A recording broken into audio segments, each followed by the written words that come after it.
ইয়াৰ আগতে আমি ভাৰতৰ লগত পাকিস্তান আৰু বাংলাদেশৰ সংঘাত আৰু সহযোগিতাৰ বিষয়ে আলোচনা কৰিছোঁ।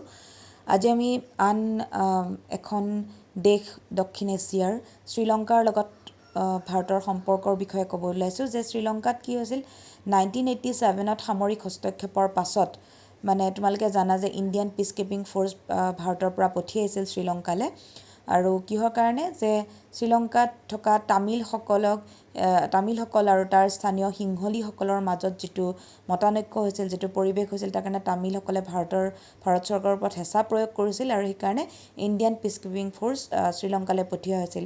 আৰু পিচ কিপিং ফ'ৰ্চে বিশেষ মানে শান্তিৰক্ষা যিটো বাহিনী পঠোৱা হৈছিল, শক্তি পঠোৱা হৈছিল, সেইটোৱে বিশেষ মানে তাত কাম কৰিব পৰা নাছিল, ফলত ভাৰতে সেয়া উভতাই আনে আৰু সেই ঘটনাটোৰ পিছৰে পৰাই শ্ৰীলংকাৰ আভ্যন্তৰীণ ৰাজনীতিৰ পৰা ভাৰতে নিজকে আঁতৰাই ৰাখে। গতিকে ভাৰত আৰু শ্ৰীলংকাৰ মাজত বিশেষ বিবাদমান বিষয় নাই, সহযোগিতাই আছে। ভাৰতে শ্ৰীলংকাৰ সৈতে এখন মুকলি বাণিজ্য চুক্তি স্বাক্ষৰ কৰে। মুকলি বাণিজ্য চুক্তি মানে কি? ভাৰত আৰু শ্ৰীলংকা দুয়োখন দেশে ইখনে আনখন দেশত কি কৰিব পাৰিব, নিজৰ ইচ্ছা অনুসৰি বিনিয়োগ কৰিব পাৰিব, মানে ব্যৱসায়ৰ ক্ষেত্ৰত টকা পইচা বিনিয়োগ কৰিব পাৰিব, খটুৱাব পাৰিব বা বজাৰো তাত মানে দখল কৰিব পাৰিব। গতিকে এই ধৰণৰ ফ্ৰী ট্ৰেড মুকলি বাণিজ্য চুক্তি স্বাক্ষৰ কৰিছিল, যিয়ে দেশ দুখনৰ সম্পৰ্ক উন্নত কৰিছিল। আৰু তৃতীয়টো আমি ক'ব পাৰোঁ যে তোমালোকে জানা শ্ৰীলংকাত যিটো চুনামি, সাগৰীয় ধুমুহা, সেইটোৱে শ্ৰীলংকাত বিস্তৰ ক্ষতিসাধন কৰিছিল। গতিকে সেই চুনামিৰ পিছত এই শ্ৰীলংকাৰ পুনৰ নিৰ্মাণত বা অৰ্থনৈতিকভাৱে যেতিয়া ভাঙি যায় তেনেকুৱা ধুমুহা বা প্ৰাকৃতিক দুৰ্যোগৰ ফলত, সেইখিনি সময়ত ভাৰতে শ্ৰীলংকাক বিশেষভাৱে সহায় কৰিছিল, যিটোৱে দেশ দুখনক এখনে আনখনৰ মানে কাষলৈ চপাই নিছিল বা বন্ধুত্বপূৰ্ণ সম্পৰ্ক দৃঢ় কৰিছিল। তাৰপিছতে আমি আন দক্ষিণ পূব এছীয় আন দুখন ৰাষ্ট্ৰ ভূটানৰ কথা যদি আমি ক'ব যাওঁ, যে ভূটানৰ লগত ভাৰতে আগৰ পৰা বিশেষ সম্পৰ্ক আছে আৰু ভূটানৰ লগত ভাৰতৰ কোনো গুৰুত্বপূৰ্ণ বিবাদ বা কাজিয়া আমি নাই বুলি ক'ব পাৰোঁ। বৰং ভূটানৰ পৰা নিয়ন্ত্ৰিত হৈ থকা যিবিলাক গেৰিলা বা সশস্ত্ৰ বিদ্ৰোহীসকলক, এতিয়া সশস্ত্ৰ হৈ আছে তোমালোকৰ কিতাপত, এইটো সশস্ত্ৰ মানে অস্ত্ৰ শস্ত্ৰৰে সুসজ্জিত সশস্ত্ৰ। গতিকে কিছুমান মানে উগ্ৰপন্থী সংগঠন, বিশেষকৈ উত্তৰ পূৰ্বাঞ্চলৰ কিছুমান উগ্ৰপন্থী সংগঠন, যিয়ে উত্তৰ পূৰ্বাঞ্চলৰ পৰা মানে ভাৰতৰ পৰা উত্তৰ পূৰ্বাঞ্চল আঁতৰি যোৱাটো বিচাৰে বা পৃথক ৰাজ্যৰ তেওঁলোকে ডিমাণ্ড কৰে, যিবিলাক বিচ্ছিন্নতাবাদী বা চেচেশ্যনিষ্ট মুভমেণ্ট, ভাৰতৰ পৰা আঁতৰি যোৱা প্ৰৱণতা থকা যিবিলাক উগ্ৰপন্থী, সেইবিলাকে কি কৰে, ভাৰতৰ মাটিৰ পৰা মানে উত্তৰ পূৰ্বাঞ্চলত কি কৰিব খোজে, বিদ্ৰোহৰ সৃষ্টি কৰিব খোজে বা সন্ত্ৰাসৰ সৃষ্টি কৰিব খোজে। এনেকুৱা উগ্ৰপন্থী বা সন্ত্ৰাসবাদীসকলক দমনৰ ক্ষেত্ৰতো ভূটান চৰকাৰে ভাৰত চৰকাৰক সহায়ৰ হাত আগবঢ়াই আহিছে। তাৰোপৰি ভাৰতে ভূটানৰ ডাঙৰ যিবিলাক জলবিদ্যুৎ প্ৰকল্প, হাইড্ৰ' ইলেক্ট্ৰিক প্ৰজেক্ট বুলি কয়, হাইড্ৰ' ইলেক্ট্ৰিক প্ৰজেক্ট বা জলবিদ্যুৎ প্ৰকল্পবিলাকত ভাৰতে সহায়ৰ হাত আগবঢ়াই আহিছে, ভাৰতো তাত সংযোগ হৈ আছে। আৰু যিটোৱে মানে কি ভূটানৰ মানে উন্নতিৰ এটা ডাঙৰ উৎস, অৰ্থনীতিৰ এটা ডাঙৰ উৎস। গতিকে এইবিলাকত ভাৰতৰ যোগদানে ভাৰত আৰু ভূটানৰ মাজত সম্পৰ্ক ভাল কৰিছে। তাৰপিছত যদি আমি চাওঁ মালদ্বীপৰ সৈতে যিটো আন্তৰিক সম্পৰ্ক ভাৰতৰ, সেইটো আমি ক'ব পাৰোঁ যে 1988 চনত 1988ত কিছুমান শ্ৰীলংকাৰ পৰা তামিল মানে ভেৰনীয়া মানে বেতনভোগী কিছুমান মানুহ, মানে ভেৰনীয়া গুণ্ডা বুলি কয়, পইচা দিলে মানে তেনেকুৱা কিছুমান বেয়া কাম, আক্ৰমণ কৰা বা মানুহক হত্যা কৰা, বেলেগ দেশ আক্ৰমণ কৰা, এনেকুৱা ধৰণৰ কাম কৰে। গতিকে তামিল কিছুমান এনেকুৱা ভেৰনীয়া লোকে মালদ্বীপ আক্ৰমণ কৰিছিল আৰু মালদ্বীপ চৰকাৰে সেই আক্ৰমণ বাধা দিবৰ কাৰণে ভাৰতৰ সহযোগিতা বিচাৰিছিল। আৰু মালদ্বীপ যিহেতু দ্বীপ ৰাষ্ট্ৰ, গতিকে বিমান আৰু নৌ সেনাৰে ভাৰতে মালদ্বীপক সহায় কৰিছিল।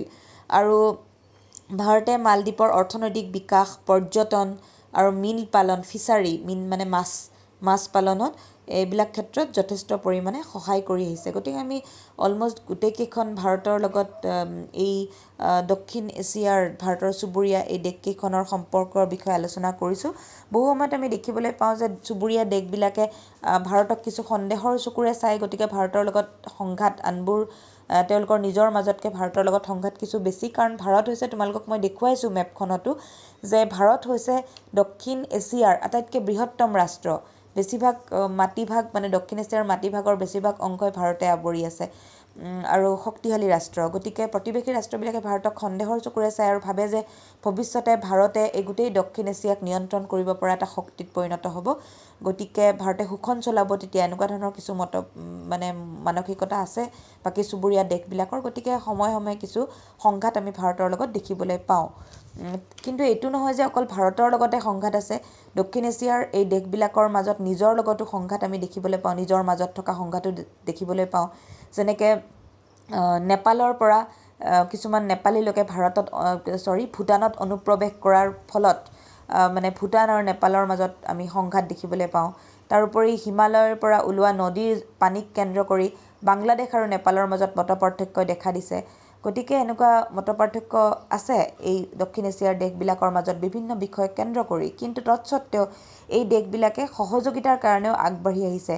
যেনেকৈ আমি ওচৰ চুবুৰীয়া লোকৰ মাজত কি সহযোগিতা সংঘাত থাকিলেও, বিবাদ থাকিলেও, বেয়া পোৱা ভাৱ থাকিলেও আমি যিহেতু একেলগেই থাকিব লাগিব সেইটো অঞ্চলত, আমি কিছু সহযোগিতাৰে সামূহিক উন্নয়নৰ কাৰণে আমি চেষ্টা কৰোঁ, হয়নে? গতিকে সেইবিলাক ক্ষেত্ৰত একেধৰণে দক্ষিণ এছিয়াৰ দেশবিলাকেও আগবাঢ়ি আহিছে সহযোগিতাৰ কাৰণে। আৰু তাৰ ফলশ্ৰুতিত আমি আলোচনা কৰিব লাগিব যে চাৰ্কৰ কথা। চাৰ্ক SAARC, SAARC South Asian Association of Regional cooperation, এইটো এটা সংগঠন। এইটো কিয় জন্ম হৈছিল? দক্ষিণ এছিয়াৰ ৰাষ্ট্ৰবোৰৰ মাজত সহযোগিতা বৃদ্ধিৰ কাৰণে চাৰ্কৰ প্ৰতিষ্ঠা কৰা হৈছিল। তোমালোকে SAARC এনেকৈও লিখিব পাৰা বা দ্বিতীয় চত আকাৰ কৰ ওপৰত ৰেফ দিও লিখিব পাৰা। অসমীয়া কৰা হৈছে শব্দটোৰ, যে দক্ষিণ এছীয় সহযোগী সংস্থা। বেলেগ বেলেগ কিতাপত বেলেগ বেলেগ আছে। তোমালোকে চাৰ্ক বুলি লিখিলেও একো ভুল নাই, দ্বিতীয় চত আকাৰ কৰ ওপৰত ৰেফ তেনেকৈ লিখিব পাৰা।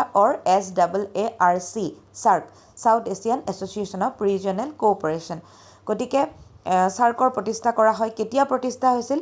1985 চনত 1985ৰ 8 ডিচেম্বৰত বাংলাদেশৰ ঢাকাত। ইয়াৰ সদস্য ৰাষ্ট্ৰকেইখন আছিল বাংলাদেশ, ভাৰত, মালদ্বীপ, নেপাল, ভূটান, পাকিস্তান আৰু আফগানিস্তান। যদিও তোমালোকৰ মেপত আমি দক্ষিণ এছিয়া বুলিলে আফগানিস্তান পঢ়া নাছিলোঁ, কাৰণ আফগানিস্তানখন তোমাৰ মিডিল ইষ্টৰ ভিতৰত ধৰি লোৱা হয়, ইৰাণ টিৰাণ এইবোৰ ৰাষ্ট্ৰৰ লগত। কিন্তু চাৰ্কত আফগানিস্তানেও যোগদান কৰে 2007ত। যদিও চাৰ্ক প্ৰতিষ্ঠা হৈছিল বহু আগত 1985ত, কিন্তু 2007 চনতহে আফগানিস্তানে চাৰ্কৰ সদস্য হয়। যি কি নহওক, আফগানিস্তানকে ধৰি চাৰ্কৰ মুঠ সদস্য ৰাষ্ট্ৰ হৈছে 8খন। তাৰমানে অলৰেডি দক্ষিণ এছিয়াৰ 7খনৰ নাম আমি পঢ়িলোঁ, তাৰ লগত আফগানিস্তান যোগ হ'ল। গতিকে 8খন সদস্য ৰাষ্ট্ৰ আছে। এয়া তোমালোকৰ এখন মেপত মই দেখুৱাব খুজিছোঁ যে 8খন চাৰ্কৰ কাণ্ট্ৰি: আফগানিস্তান, পাকিস্তান, ইণ্ডিয়া, মালদ্বীপ, শ্ৰীলংকা, বাংলাদেশ, ভূটান, নেপাল, এইকেইখন হৈছে, এই 8খন হৈছে চাৰ্কৰ সদস্য ৰাষ্ট্ৰ। এই 8খন, এয়া তেওঁলোকৰ পতাকাবোৰ দেখুওৱা হৈছে: মালদ্বীপৰ পতাকা, নেপালৰ পতাকা, পাকিস্তান, শ্ৰীলংকা, আফগানিস্তান, বাংলাদেশ, ভূটান আৰু ইণ্ডিয়া, এই পতাকাবোৰ দেখুওৱা হৈছে। তাৰপিছত এতিয়া চাৰ্কৰ জন্ম কিয় হৈছিল? কিয় এই দক্ষিণ এছীয় অঞ্চলটোৱে নিজৰ মাজত একতাৰ ভাৱ দেখা পাইছিল? এইটো কিয় যে তোমালোকে যদি মন কৰা দেখিবা যে দক্ষিণ এছিয়াৰ আটাইবোৰ ৰাষ্ট্ৰই দ্বিতীয় বিশ্বযুদ্ধৰ পিছত স্বাধীনতা লাভ কৰিছিল। কাৰ পৰা স্বাধীনতা পাইছিল? এই আটাইকেইখন দেশে ব্ৰিটিছ ঔপনিৱেশিক শাসনৰ অধীনত আছিল। ব্ৰিটিছসকলে ইয়াত কলনিয়েল ৰুল বা ঔপনিৱেশিক শাসন চলাইছিল, আৰু যাৰ কাৰণে সাংস্কৃতিক আৰু ঐতিহাসিক পটভূমি এই দেশবোৰৰ একে আছিল। আটাইবোৰ দেশে স্বাধীনতাৰ কাৰণে সংগ্ৰাম কৰিছিল। তেওঁলোকৰ নিজৰ সংস্কৃতি বিপদাপন্ন হৈছিল ব্ৰিটিছ সংস্কৃতিৰ প্ৰভাৱত। গতিকে একেধৰণৰ সাংস্কৃতিক আৰু ঐতিহাসিক পটভূমি তেওঁলোকৰ আছিল এই দেশকেইখনৰ মাজত। তাৰোপৰি যিহেতু নতুনকৈ স্বাধীনতা লাভ কৰা দেশ, গতিকে আটাইকেইখন দেশৰে অৰ্থনৈতিক অৱস্থা সিমান উন্নত নাছিল, আৰু জনসংখ্যাও গোটেইকেইখন দেশতে বেছি আছিল বুলি ক'ব পাৰি। প্ৰায় আটাইকেইখন দেশতে বেছি আছিল, অৰ্থনৈতিক উন্নতিৰ কম্পেৰিজনত বা তুলনামূলকভাৱে অৰ্থনৈতিকভাৱে যিমান উন্নত আছিল তাৰ তুলনাত জনসংখ্যা যথেষ্ট বেছি আছিল। আৰু আটাইকেইখন দেশৰ অৰ্থনীতি কৃষি নিৰ্ভৰ অৰ্থনীতি, মূলতঃ কৃষিৰ ওপৰত নিৰ্ভৰশীল অৰ্থনীতি। গতিকে ইমানবোৰ একে কাৰক আছিল যিবিলাকে এই দেশবিলাকক একত্ৰিত কৰা বা একে মনোভাৱৰ হোৱাত সহায় কৰিছিল। তোমালোকে যেতিয়া দেখিবা যে তোমালোকৰ লগত মিল থকা মানুহৰ লগত তোমালোকে বন্ধুত্ব কৰিব ভাল পাবা। দক্ষিণ এছিয়াৰ এই অঞ্চলটো ভৌগোলিকভাৱে একেটা অঞ্চলত, হয়নে? এছিয়া মহাদেশৰ দক্ষিণত অৱস্থিত এই গোটেইকেইখন দেশ ভৌগোলিকভাৱে ঐক্যতা আছে। তাৰোপৰি এই দেশবিলাকে এইকেইটা কাৰণৰ কাৰণে কি হৈছিল নিজৰ মাজত এটা একতাৰ ভাৱ দেখিবলৈ পাইছিল আৰু তেওঁলোকে ভাবিছিল যে আমি ঐক্যবদ্ধভাৱে কাম কৰি এই গোটেই অঞ্চলটো সমূহীয়া আমি উন্নতি কৰিব পাৰোঁ। গতিকে এইকেইটা হৈছে চাৰ্কৰ জন্মৰ মূল কাৰণ। তাৰপিছত এতিয়া চাৰ্কৰ উদ্দেশ্য কি উদ্দেশ্যত চাৰ্ক জন্ম হৈছিল তাৰ ভিতৰত আমি ক'ব পাৰোঁ যে এই দক্ষিণ এছিয়া অঞ্চলটোৰ জনসাধাৰণৰ ৱেলফেয়াৰ বা কল্যাণৰ ব্যৱস্থা কৰা আৰু এই অঞ্চলটোৰ মানুহৰ জীৱন ধাৰণৰ মানদণ্ড উন্নত কৰা। এই অঞ্চলটোত অৰ্থনৈতিক, সামাজিক আৰু সাংস্কৃতিক প্ৰগতি আৰু বিকাশৰ ব্যৱস্থা কৰা। মানে এইবোৰ ক্ষেত্ৰত অৰ্থনৈতিকভাৱে আগবাঢ়ি যাব লাগিব, সামাজিকভাৱে আগবাঢ়ি যাব লাগিব আৰু সাংস্কৃতিকভাৱে সেইবিলাকৰ ব্যৱস্থা কৰা। তাৰোপৰি দক্ষিণ এছীয় দেশবোৰৰ মাজত সমূহীয়া স্বনিৰ্ভৰশীলতা বৃদ্ধি কৰা। স্বনিৰ্ভৰশীলতা, নিজৰ মাজতে নিৰ্ভৰশীলতা সমূহীয়া, মানে এই অঞ্চলটোৰ মানে চৰকাৰসমূহে বা দেশবোৰে মানে নিজৰ ভিতৰতে বাণিজ্য কৰি তেওঁলোক স্বনিৰ্ভৰশীল হ'ব। এই অঞ্চলটোৰ বাহিৰৰ অঞ্চলৰ পৰা বা বাহিৰৰ শক্তিৰ পৰা এই অঞ্চলটোৱে সহায় নলৈ কেনেকৈ নিজাকে এই অঞ্চলটোৰ ভিতৰৰ দেশবিলাকে একত্ৰিত হৈ স্বনিৰ্ভৰশীল হ'ব পাৰে, মানে আন বাহিৰা শক্তিৰ পৰা নহয়, এই 8খন দেশৰ মাজতে নিৰ্ভৰশীলতা থাকিব। সেইকাৰণে সমূহীয়া শব্দটো ব্যৱহাৰ কৰা হৈছে, সমূহীয়া স্বনিৰ্ভৰশীলতা বৃদ্ধি কৰা হ'ব। এতিয়া আৰু এটা কথা ৰৈ গৈছিলে, কৈ দিছোঁ তোমালোকক যে চাৰ্কৰ এই ধাৰণাটো কোনে আগবঢ়াইছিল? বাংলাদেশৰ প্ৰাক্তন ৰাষ্ট্ৰপতি জিয়াউৰ ৰহমানে 2 মে 1980 চনৰ 2 মে তাৰিখে চাৰ্কৰ এই ধাৰণাটো বাংলাদেশৰ প্ৰাক্তন ৰাষ্ট্ৰপতি জিয়াউৰ ৰহমানে আগবঢ়াইছিল আৰু চাৰ্কৰ মুখ্য কাৰ্যালয় আছে নেপালৰ কাঠমাণ্ডুত। এইটো তোমালোকে মন কৰিবা। তাৰপিছত এই চাৰ্কে কি কৰিলে, মানে এটা বাণিজ্যিক দিশত এটা অগ্ৰসৰ হ'ল, বাণিজ্যিক কাম এটা চাৰ্কে হাতত ল'লে।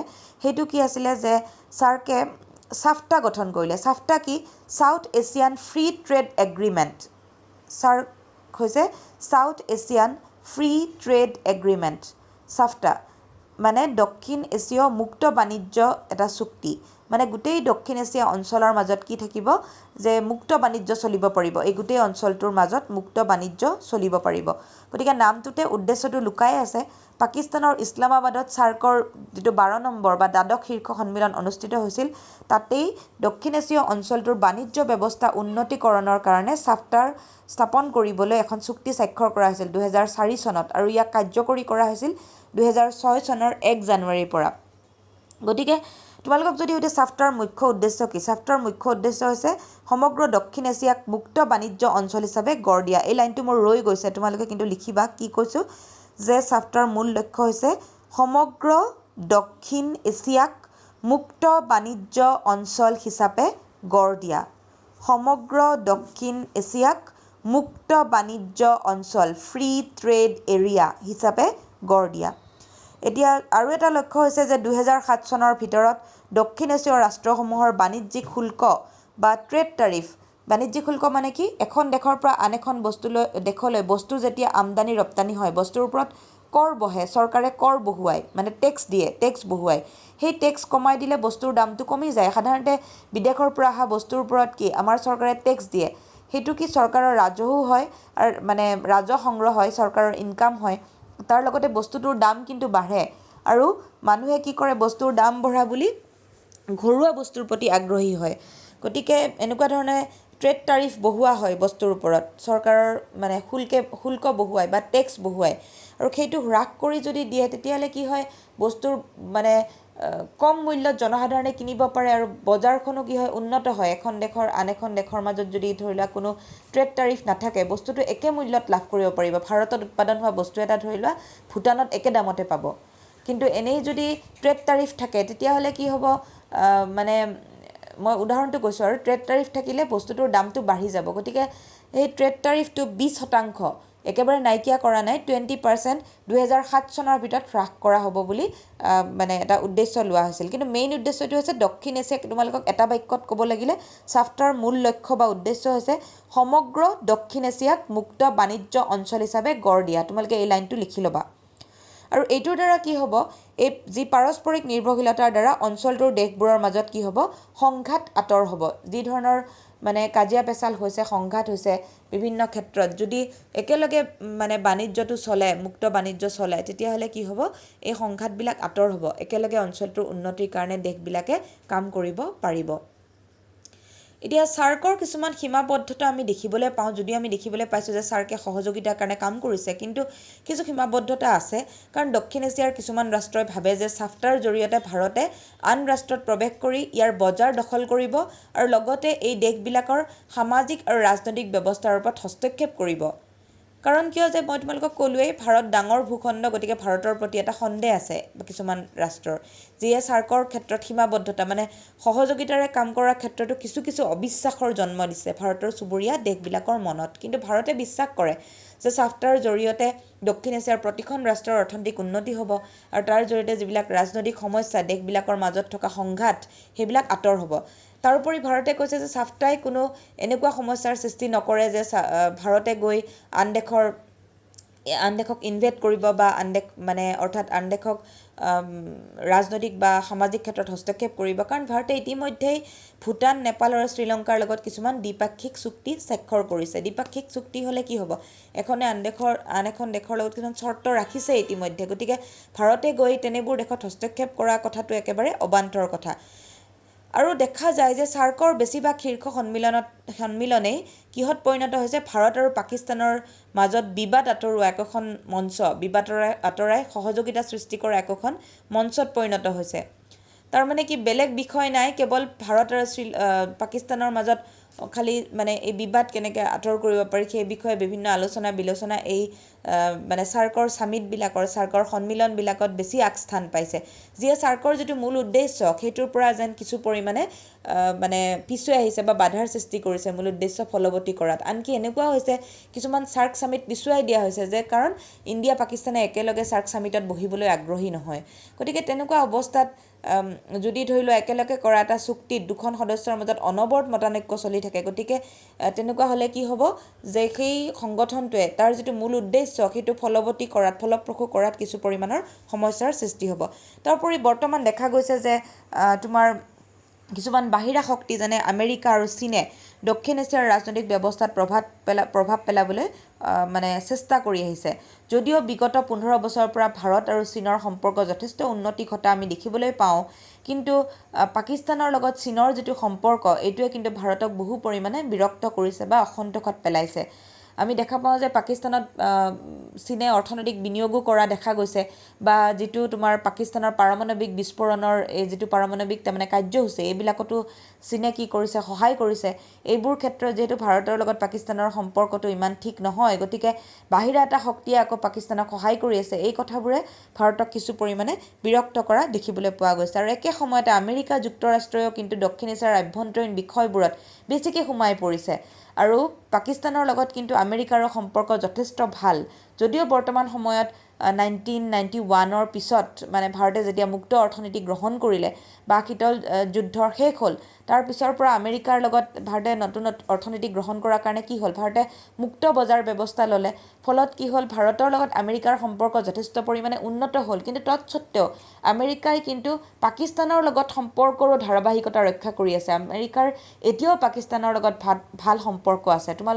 আমি পাকিস্তানত গণতন্ত্ৰৰ বিপৰ্যয়ৰ কথা কওঁতে আলোচনা কৰিছিলোঁ যে পশ্চিমীয়া শক্তি কিছুমানে পাকিস্তানত সামৰিক শক্তি থকাটো বিচাৰে। তাৰ কাৰণ আমি কৈছিলোঁ চাউথ এছিয়াটো কি হয়, পাকিস্তানক যদি আমেৰিকাই ভাবে যে নিয়ন্ত্ৰণ কৰিব পাৰে, তেতিয়াহ'লে ধৰি লোৱা মিডিল ইষ্টৰ কিছুমান ৰাষ্ট্ৰৰ ক্ষেত্ৰত যেনে আফগানিস্তান, ইৰাণ এইবিলাকত বা তৈলজাত সামগ্ৰী থকা দেশবিলাকৰ ক্ষেত্ৰত যদি আমেৰিকাই ভৱিষ্যতে কিছু পদক্ষেপ লয়, তেতিয়াহ'লে পাকিস্তানৰ সহায় পাব দক্ষিণ এছিয়াৰ হেৰিৰ পৰা। কাৰণ ভাৰত আগৰে পৰা নন এলাইনমেণ্টত বিশ্বাসী, আৰু এতিয়াও ভাৰতে সদায় কোনো এটা বৈদেশিক শক্তিৰ প্ৰতি কোনো স্বাৰ্থহীনভাৱে আন বিদেশী শক্তিৰ প্ৰতি ভাৰত কি হয়, ডিপেণ্ডেণ্ট নহয়। ভাৰতে কাৰো ওপৰত নিৰ্ভৰশীল নহয়। ভাৰত আত্মনিৰ্ভৰশীল এখন দেশ।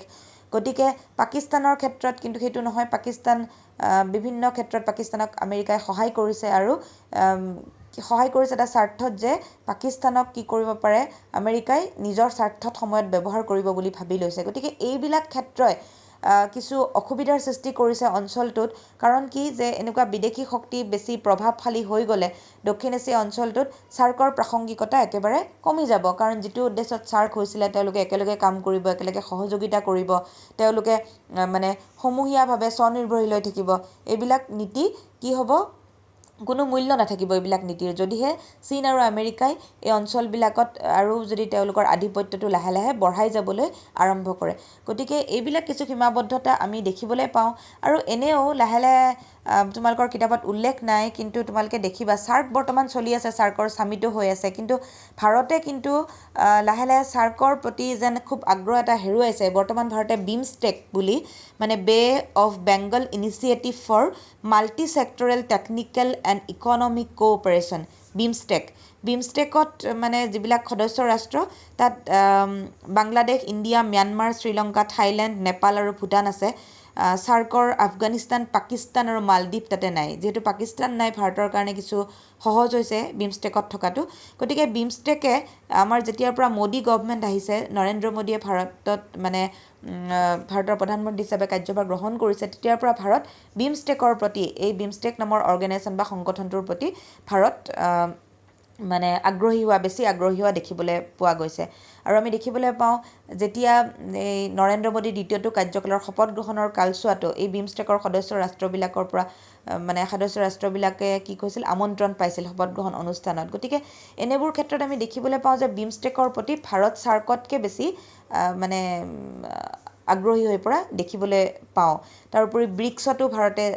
চাইন কৰিছে ব্ৰিক্স বা বিমষ্টেকৰ কথা তোমালোকৰ কিতাপত বৰ্তমানলৈকে উল্লেখ নাই তথাপি মই কৈ দিছোঁ মানে ছাৰ্ক চলি আছে ছাৰ্ক বন্ধ হোৱা নাই কিন্তু ছাৰ্কৰ প্ৰাসংগিকতা যেন লাহে লাহে আমি কিছু পৰিমাণত এই সীমাবদ্ধতাবিলাকৰ কাৰণে অলপ মানে কমা যেন আমাৰ পৰিলক্ষিত হৈছে গতিকে এইখিনি হৈছে তোমাৰ দক্ষিণ এছিয়া এই মানে সমসাময়িক দক্ষিণ এছিয়া অধ্যায়টোৰ কথা তোমালোকে নিজেও পঢ়িবা প্ৰশ্ন উলিয়াই ল'বা আৰু কিবা থাকিলে মোৰ পাৰ্চনেল নাম্বাৰত কণ্টেক্ট কৰিবা আৰু প্ৰশ্নবোৰ লিখাৰ ওপৰত গুৰুত্ব দিবা মই জেনেৰেলি পইণ্টবোৰ উলিয়াই দিছোঁ তথাপি তোমালোকে কিতাপতো আছে ধুনীয়াকৈ কিতাপত থকা যিবিলাক কথা সেইবোৰৰো পইণ্ট হিচাপত লিখিবলৈ যত্ন কৰিবা যেনে ধৰি লোৱা ভাৰতৰ লগত ভূটানৰ সম্পৰ্কটো তোমালোকে লাগিলে 2 বা 3টা পইণ্টতে লিখিলা ভাৰতৰ লগত শ্ৰীলংকাৰ সম্পৰ্কটো তেনেকুৱা আৰু গতিকে পইণ্ট দি লিখিলে মনতো থাকে আৰু এক্সামিনাৰৰ মানে পৰীক্ষকৰ নম্বৰ দিবলৈ সুবিধা হয় সেই কথাবিলাক অকণমান চাবা গতিকে আজিলৈ এইখিনিয়েই